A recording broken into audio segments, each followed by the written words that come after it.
감사합니다. 우리가 지난주는 역대상을 보았죠. 네, 열왕기사의 차이점 이제 설명해 드렸습니다. 열왕기서는 뭐였죠? 이스라엘 남북의 사울을 제외한 모든 왕들을 다룬 내용이다. 그리고 관점은 선지자적 관점에서 왕들을 바라보고 지적하는 그런 내용이 있다. 그리고 역대기서는 어떤 내용이었습니까? 남유다만, 맞습니다. 남유다만 다룬 이야기고, 제사장 에스라가 썼기 때문에 제사장 관점에서 성전 중심을 강조하는 그런 내용이었다. 그래서 지난주에 어떤 문제나 어려움이 닥쳤을 때 우리가 왜 그랬을까라고 그 원인을 잘 알아야 현재 문제도 해결되고 미래의 방향도 잡을 수 있다라고 했는데요. 그래서 우리가 겪는 이 문제들이 먼저는 나의 죄 때문은 아닌가, 또는 이제 하나님과의 관계에서 오는 문제는 아닌가라고 말씀드렸습니다. 이렇게 말씀드리면 내가 과거에 이러한 죄 때문에 지금 일이 발생되었구나, 아니면 그때 내가 왜 그랬을까, 이 선택을 하지 말걸, 이런 때로 작시하고 헤어나지 못하는 그러한 일들이 있으실 수도 있지만, 그러라고 말씀드리는 것이 아니라 말씀드렸지만 이 원인을 찾아서 그 원인을 해결하고 앞으로 이제 어떻게 살아갈 것인가가 포인트이기 위한 것입니다. 과거에 갇혀서 그렇게 있는 것이 아니고요. 역대기서가 언제 쓰여진 책이라고 말씀드렸죠? 남유다가 망하고 포로로 갔다가 돌아와서 에스라가 쓴 책이잖아요. 그래서 나라가 망하고 나서 폐허가 된 이 예루살렘에 돌아와서 생각해보니까 우리가 왜 망했을까? 과거에 흥할 때는 왜 흥했고 망할 때는 왜 망했는지 바라보니까 이렇더라. 그래서 과거에 잘 나갔던 모습, 잘 나갔던 모습과 그랬던 모습을 비교해 보니까 달랐던 것이 무엇이었다고 말씀드립니까? 성전 중심의 삶이더라. 그러니까 역대상을 보니까 다윗의 내용이 나왔는데 뭡니까? 다윗은 성전을 준비하기 위해서 자기 일생을 그 재료 준비를 위해 자기가 짓지도 못하는 그 재료 준비를 위해 자신의 인생을 다 바쳤다는 모습, 성경 중심의 삶. 그래서 다른 말로 성경 중심의 삶은 하나님과 관계의 문제다라고 우리가 보고, 우리 역시 어려운 문제가 있을 때 하나님과의 관계가 어떤지 한번 보자라고 말씀드렸습니다. 그래서 예전에는 나를 구원해 주신 그 은혜의 아버지, 또 사랑의 아버지, 그런 아버지였기 때문에 하나님과의 친밀한 관계가 유지되어 있는데, 혹시 지금은 그때보다 좀 서먹서먹한 아버지와의 관계가 아닌가 살펴보자가 되었습니다. 그래서 지난주 역대상의 주요 나오는 내용은 이 다윗의 내용은 나왔잖아요. 그래서 다윗이 성전에 대한 태도였습니다. 어떤 태도였죠? 아까도 좀 전에 말씀드렸지만 성전을 준비하기 위해서 최선을 다하는 모습이었습니다. 성경 중심의 삶, 하나님의 중심의 삶이었습니다. 역대하는 어떤 내용이냐?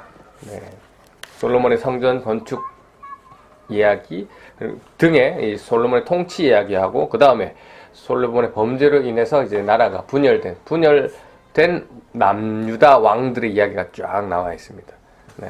그리고 마찬가지로 성전에 대한 왕들의 태도를 이제 에스라가 이야기하고 있는데요. 근데 남유다의 왕들이 어떻더라고요? 성전을 등한시했겠죠. 그러니까 그렇게 썼겠죠. 다른 나라들 이방 왕들을 부러워하고 이런 모습들이 기록되어 있단 말이죠. 범죄한 모습. 그래서 오늘 말씀 역대하 7장 14절에서 18절 말씀 한번 읽어볼까요?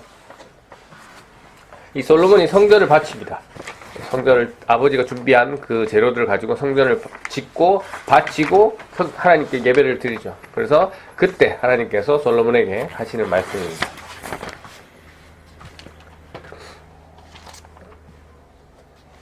함께 읽겠습니다. 역대하 7장 14절부터 읽겠습니다. 시작. 내 이름으로 일컫는 내 백성이 자기들이 한 일을 뉘우치고 나에게 기도하고 내 말을 따르며 악한 길에서 돌이켜오며 내가 하늘에서 그들의 기도를 듣고 그들의 죄를 용서해주며 그들의 땅을 고쳐줄 것이다. 내가 그들을 돌봐주며 이곳에서 드리는 기도를 들어주겠다. 내가 이 성전을 선택하여 거룩하게 했으므로 내 이름이 영원히 이곳에 있게 하겠고 내 눈과 내 마음이 영원토록 이곳에 머무르게 하겠다. 솔로몬아, 너는 내 아버지 다윗처럼 내 말을 들으라. 나의 모든 명령과 율법과 규례를 지켜라. 그렇게 하면 내가 너의 나라를 강하게 해주겠다. 이것은 내가 너의 아버지 다윗과 맺은 언약이다. 나는 내 아버지에게 다윗아 내 집안에서 이스라엘 다스릴 왕이 끊임없이 나올 것이다 라고 말하였다. 네. 우리가 15절에 너희가 바친 이 성전에서 너희가 기도를 하면 그 기도를 내가 들어주겠다. 어떤 기도입니까? 네. 14절에 보니까 자기가 한 일을 뉘우치고 기도하고 하나님 말을 따르고 악한 길에서 돌이키면 하나님께서 하늘에서 너희의 기도를 듣고 용서해 주겠다라고 말씀하시죠. 그러니까 너희는 다윗처럼 내 말을 알아들으라. 내 말을 듣는 것이 무엇이냐? 17절에 보니까 나의 모든 명령과 율법과 규례를 지키는 것. 그렇게 하면 내가 너희의 나라를 강하게 해주겠다. 왜? 그게 너희 아버지 다윗과 맺은 언약이기 때문이다 라고 얘기하고 있습니다. 이 역대기 하의 내용을 쭉 보면 이 성전에 대해서 올바른 태도를 보인 이 두 명의 왕, 아시아, 그 다음에 히스기야, 두 명의 왕 빼고는 쓰죠. 자꾸 안 돼. 갑자기 또 요시야, 감사합니다. 요시야랑 히스기야 빼고는 이들이 왕들이 하나같이 성전을 무시한 그런 태도. 그래서 이들이 어려움을 처했고 성전을 중시했던 왕들은 흥했다라는 그러한 기록들을 통해서 성전과의 관계, 하나님과의 관계의 태도에 대해서 나라가 흥하고 망하는구나 라는 것을 알 수가 있습니다. 이처럼 이런 하나님과의 관계가 이스라엘을 흥하고 망하게 하는 것이다 라는 것을 언제 깨닫습니까?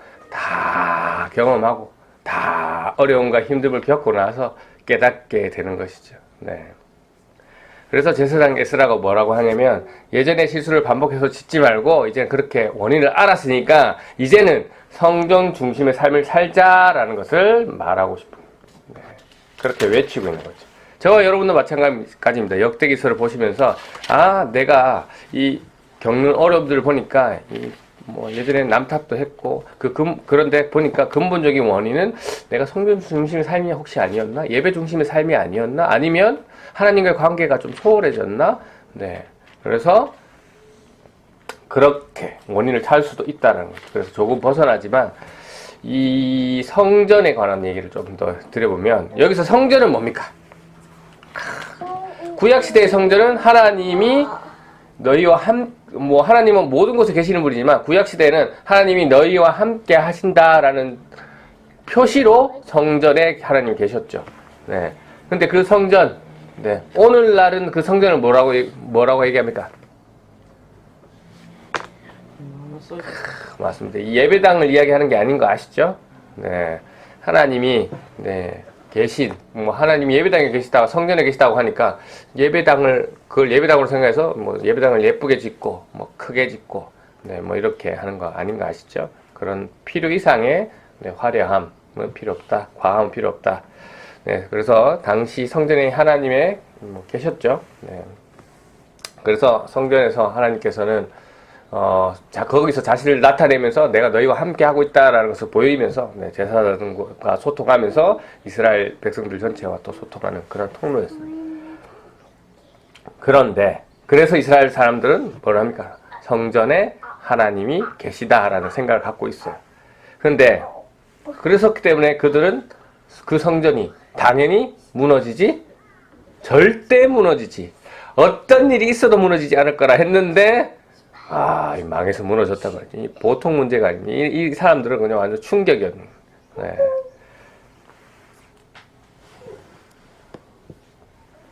그래서, 우리가 앞에 다뤘지만, 그래서 그런 것을 보고, 하나님이 무너진 건 아닌가? 하나님이 다른 나라의 신보다 약해서 그런 건 아닌가? 이런 생각들을 하게 되었지만, 하나님은 그런 분이 아니었다. 그래서, 우리가 이 성전이 예배당이 아니다라는 것에 대해서 조금 더 생각해 보면, 우리가 궁전은 누가 있는 곳입니까? 왕이 있는 곳이죠. 그러면 성전은 뭡니까? 하나님이 있는 곳을 성전이라 하겠죠. 네.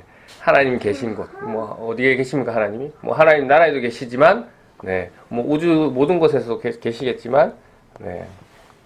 그래서 예배당에도 계시겠지만, 네. 뭐 예배당이 성전은 아니라는 것이죠. 네.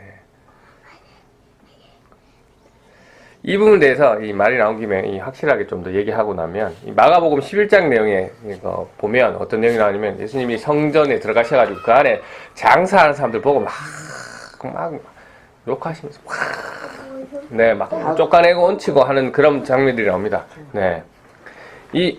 그리고 와서 마지막으로 하신 얘기가, 나의 집은, 네. 읽어드리겠습니다. 마가복음 11장 17절 말씀인데요. 성경에 이렇게 쓰여 있다. 나의 집은 모든 민족이 기도하는 집, 만민이 기도하는 집이다 라고 불릴 것이다 라고 하죠. 네. 그런데 너희는 강도의 소굴로 바꾸었다 라고 말씀하고 있습니다. 네. 성전이 원래는 뭐 하는 것입니까? 제사를 드리는 곳이죠. 근데 예수님이 그 성전에서 장사하는 사람들을 다 쫓아내고 다 부숴내고 뭐라고 합니까? 이제는 만민이 기도하는 집으로 바뀔 것이다 라고 얘기하는 거죠. 네. 그리고 예수님이 그 성전을 보고 베드로가 밖에서 너무 멋지지 않습니까? 했을 때 예수님이 저게 뭐라 합니까? 돌 위에 돌 하나도 남기지 않고 다 무너질 것이다 라고 얘기하셨고, 실제로 AD 70년에 로마에서 네, 그 성전은 무너지게 됩니다. 네. 예수님께서 무엇을 얘기하십니까? 이제는 너희가 제사를 드리던 그 성전, 하나님이 계시다고만 생각했던 그 성전, 그 건물로서의 성전이 이제 끝이다. 건물은 아니다라는 얘기를 하고 있습니다. 네. 그래서 하나님은 더 이상 특정한 장소, 성전 안에만, 네, 시온자 위에만 계시는 분이 아니다라는 거. 네. 그래서 신약 성전에서 성전은 무엇이냐? 네, 만민이 기도하는 집. 좀 더 구체적으로 얘기하면 구약에서 성전은 신약에서 뭐가 되냐면 성령을 얘기합니다. 성령. 네. 다 썼답니다. 네. 그 성령. 네. 그래서 우리가 성령이라 하면 뭐 어떤 은사나 능력을만 생각하시는 경향이 있는데 아닙니다. 성령은 성전의 기능도 맡고 계십니다. 그래서 구약에서 하나님께서 성전을 통해서 하나님 백성들에게 내가 여기 거하고 너희들과 함께 하고 있다라는 걸 표시하셨다면, 나타내셨다면, 신약에서는 성령을 통해서, 네, 성령을 통해서 하나님 영이 들어가면서 그 안에 내가 너희와 함께 하고 있다라는 것을 나타내신다는 거죠. 네. 성령님이 거하시는 곳이 성전이다. 그래서 진정한 성전, 네, 성령이 거하시는 만민이 기도하는 집이 성전이다라는 거. 네. 그래서 우리가 예배당이 하나님이 계시다고 생각하기 때문에, 네네. 그래서 우리가 예배당이 하나님이 계시다, 뭐 이렇게 생각하시는 분들이 뭐를 얘기합니까? 이 예배당 가서 기도하고, 아니면 좀 더 확장해서 유명한 기도원에 가야지만, 이래 뭐 유명한 목사가 있는 교회를 가야지만 기도가 더 잘 되고, 뭐 그런 거, 네, 그런 게 아니다라는 것을 알 수가 있죠. 왜? 하나님은 모든 곳에 계시는 분이니까. 그러나 이 또 그런 집보다는 내가 예배당이 더 집중이 잘 된다. 내가 뭐 어디 특정한 장소가 없고 할 때는 내가 기도원이 더 집중이 하나님과 1대1로 만날 수 있는 그 골방이 집안에 어딘가가 하나님과 만날 수 있는 더 잘된 데가 있다라는 것은 괜찮은데, 거기에 가면 뭔가 잘 될 거라는 그런 거는 아니라는 것이죠. 이해가 되시죠? 네. 그래서 우리가 하나님께 우리의 마음을 온전히 집중해서 드릴 수 있는 장소가 예배당일 수도 있고, 뭐 기도원일 수도 있고, 집안 골방일 수도 있고, 뭐 저처럼 청소하는 자리가 될 수도 있고, 네, 각자 일하는 자리가 될 수 있는 것입니다. 그래서 여기서 오해하시면 안 되는 것이, 하나님께서는 성령님을 통해서 우리의 마음 속에 있다고 하니까 또 이 마음이라는 또 공간을 또 장소로 생각하시는 분이 있는데, 여러분의 말, 그리고 마음뿐만 아니라 여러분의 말, 여러분의 생각, 여러분의 행동, 우리의 삶, 모든 삶 가운데 계시는 분이 성령님이시다라는 거. 그래서 결론적으로 내 속에 계신 마음과 삶에 계신 하나님과의 관계를 소홀히 할자 말자라는 것이죠.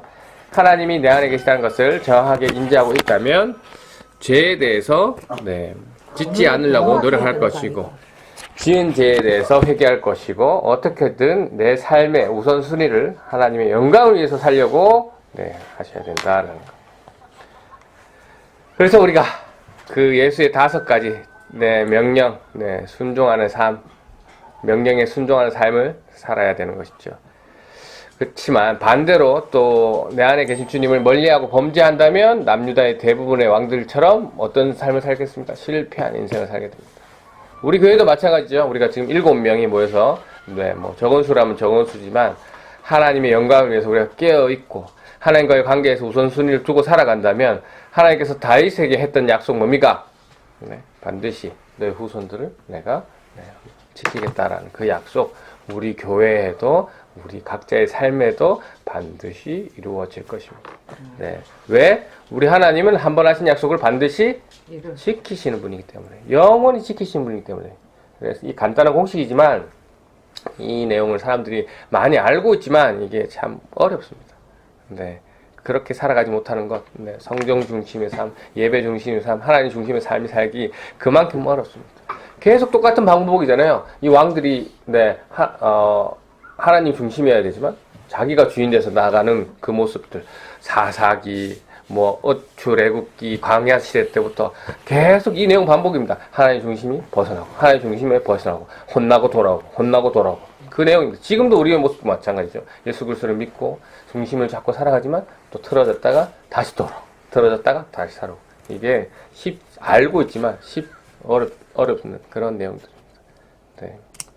그런데 하나님은 사실 성경 중심에 앉는 삶이 더 편하죠. 내가 생각하고 본 대로 생각하고 내가 옳다고 생각하는 대로 행동하고 하는 게 더 편해 보입니다. 내가 말하고 싶은 대로 말하고 말이죠. 남을 전혀 배려하지 않고 봉사하지 않고 그냥 내가 먹고 싶은 대로 먹고 사는 그런 삶. 그런데 하나님은 어떻게 하라고 합니까? 성경에 남을 배려하고 가난한 사람을 돕고 연약한 사람을 돕고 남을 사랑하고 또 제자 삼아야 되고 또 하나님을 또 사랑해야 되고 또 침례를 줘야 되고 또 가르치고 훈련시키고 지켜 행하라고 하시는 그 이타적인 삶을 하나님께서는 말씀하고 계시잖아요. 이 다른 사람들이 나를 전혀 배려하지 않는데 나는 하나님 명령에 따라 그들을 배려하라고 하는 게 사실은 조금 힘듭니다. 하지만 절대 쉬운 일이 아니지만 예수 그리스도께서 우리에게 그렇게 하셨기 때문에 그런 삶 절대 안 될 것 같지? 하지만 내가 보여줄게 하고 예수님께서 직접 와서 보여주셨기 때문에 그렇게 완전히 살고 가신 분이 있기 때문에 우리도 그런 방향성을 가지고 살아가려고 노력해야 된다라는 거. 질문하겠습니다. 지금 여러분은 어떻습니까? 정말 하나님과 친밀하게 교제하면서 지내고 있습니까? 나의 인생의 최고의 목표, 나의 꿈, 나의 가족의 성공 이런 것도 아닌 정말 하나님의 영광이 가장 우선순위에 있는 삶 맞습니까? 지금 내가 가장 많이 두고 있는 시간 어디에 있습니까? 내 생각을 어디에 가장 많이 두고 있습니까? 정말 그것들이 하나님의 영광을 위한 것들이 맞습니까?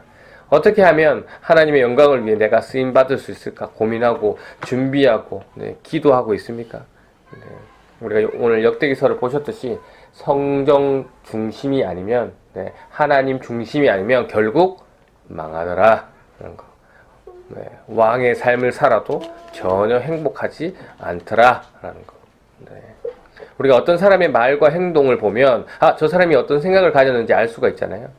동일합니다.